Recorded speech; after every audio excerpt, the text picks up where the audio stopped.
ಇವತ್ತು ನಿಮಗೆ ದೀಪದಲ್ಲಿ ಹಾಕೋದು ಲವಂಗ ತೋರಿಸ್ತೀವಿ.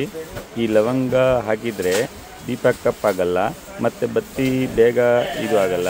ನೋಡಿ, ಇದು ಲವಂಗ ನಮ್ಮ ಹತ್ರ 4-5 ವೆರೈಟೀಸ್ ಇದೆ. ಅದು ಪ್ಲೇಟಲ್ಲಿ ನೀವು ಬತ್ತಿ ಹಾಕಿಬಿಟ್ಟು ದೀಪ ಮಾಡ್ಬೋದು.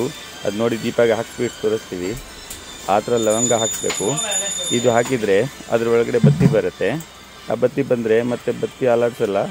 ಇದು ನಿಮಗೆ ಬರೀ 10 ರೂಪೀಸಲ್ಲಿ ಸಿಗುತ್ತೆ ನಮ್ಮ ಅಂಗಡಿಯಲ್ಲಿ. ಇದು ಆನ್ಲೈನಲ್ಲಿ ನೀವು ನೋಡಿದರೆ ನಿಮಗೆ 250 ರೂಪಾಯಲ್ಲಿ 4 ಪೀಸ್ ಆನ್ಲೈನಲ್ಲಿ ಕಳಿಸ್ತಾರೆ. ಇದು ಬರೀ 10 ರೂಪಾಯಿ ನಮ್ಮ ಹತ್ರ. ಇದು ಯೂಸ್ ಮಾಡಿ ತುಂಬ ಒಳ್ಳೆಯದು. ಮತ್ತು ಪ್ಲೇಟಲ್ಲಿ ಇಡುವಂಥದ್ದು ಇದು ಒಂದು ಲವಂಗ ಇದೆ ಸೀಡ್ದು. ಇದರಲ್ಲಿ ನೀವು ಬತ್ತಿ ಹಾಕಿ ಇಡ್ಬೋದು.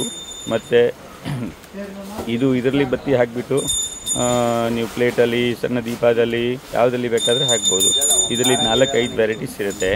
ಇದು ನೋಡಿ, ಇದರಲ್ಲಿ ಆ ತಂತಿದು ಇರೋದು ಬರೀ 10 ರೂಪಾಯಿ. ಮತ್ತು ಅಲ್ಲಿ ಸಣ್ಣದು ಇದೆ, ಎಲ್ಲ ಇದೆ. 8 ರೂಪಾಯಿ, 4 ರೂಪಾಯಿ, 5 ರೂಪಾಯಿ ಎಲ್ಲ ವೆರೈಟೀಸು ಇದೆ. ಅದು ನೋಡಿ ಬನ್ನಿ.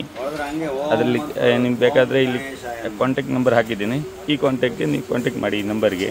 ಮತ್ತು ಅವ್ರ ಅಂಗಡಿ, ನಮ್ಮ ಅಂಗಡಿಯಲ್ಲಿ ಎಲ್ಲ ಐಟಮ್ಸ್ ಥರ